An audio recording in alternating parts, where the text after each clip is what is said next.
Rebecca screamed that Jack had just destroyed the HOA's $5 million marina as deputies watched the confrontation.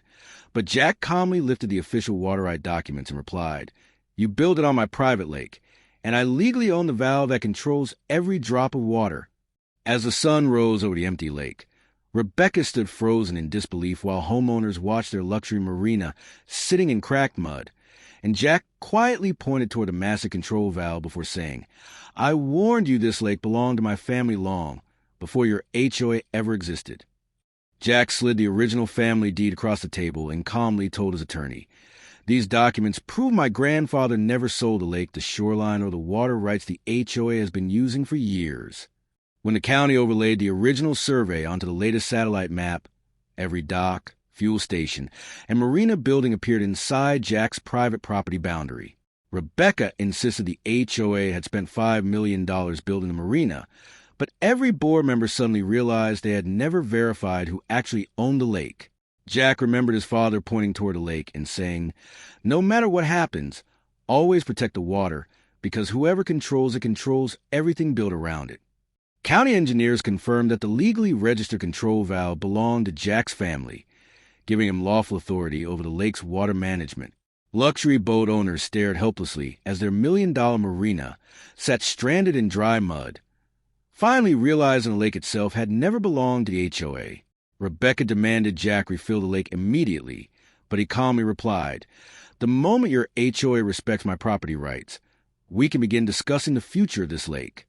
News crews filled the courthouse steps as Jack arrived carrying decades of ownership records, while Rebecca's legal team prepared to defend the HOA's biggest mistake.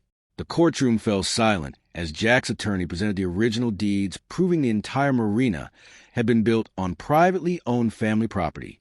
The judge examined the updated survey in complete silence as every HOA official watched the red boundary line surround the entire marina.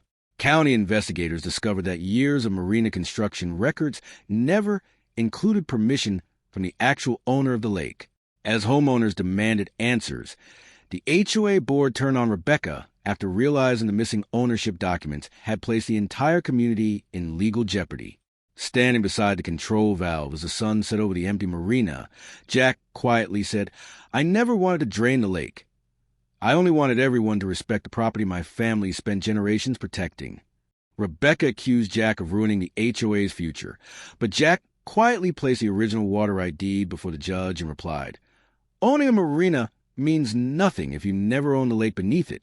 County engineers confirmed that the lake's only legal control system had been maintained by Jack's family for decades and had never belonged to the HOA. Television crews reported live as homeowners watched their luxury marina become the center of one of the county's biggest property disputes. Homeowners demanded to know why millions had been spent on a marina without first confirming who legally owned the lake and its water rights. Inside the county archives, Jack uncovered engineering records proving his grandfather had legally registered the lake's floodgate and water control system decades earlier. Jack remembered his grandfather smiling beside the valve and saying, "This handle protects the lake, because the person who controls the water protects the land." After reviewing every deed and permit, the judge acknowledged that the historical ownership records consistently identified Jack's family as the lawful owners of the lake property. A giant aerial survey filled the courtroom screen, leaving everyone speechless as the marina appeared completely inside Jack's recorded property boundary. Rebecca's confidence faded as even her own attorney struggled to challenge decades of recorded deeds, surveys, and water right documents. As reporters asked whether he regretted draining the lake, Jack calmly answered, "Respecting private property would have prevented this entire dispute before the first dock was ever built." The judge announced that Jack's ownership of the lake and its water rights was fully supported by the recorded evidence, leaving the entire courtroom in stunned silence. Residents wandered across the cracked lake bed for the first time, realizing the beautiful marina they believed was permanently dependent entirely on water they never legally controlled. County engineers documented every dock and structure as evidence, while confirming that the entire marina had been constructed within Jack's recorded property boundary. As legal expenses continued to rise, HOA board members openly questioned why millions had been invested without verifying ownership of the lake first. News channels across the country covered the extraordinary dispute, highlighting how overlooked property records had turned a luxury marina into the center of a major legal battle. Homeowners gathered outside comparing notices and wondering how a project worth millions had reached completion without confirming who owned the lake. Jack told reporters he never wanted conflict, explaining that protecting his family's property had always mattered more than winning an argument.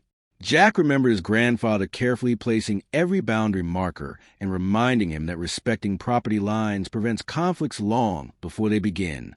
After hours of testimony and document review, both legal teams prepared to finalize an agreement based entirely on the verified property records. Rebecca walked past reporters without answering questions as cameras captured the moment the HOA's biggest project became its greatest legal setback.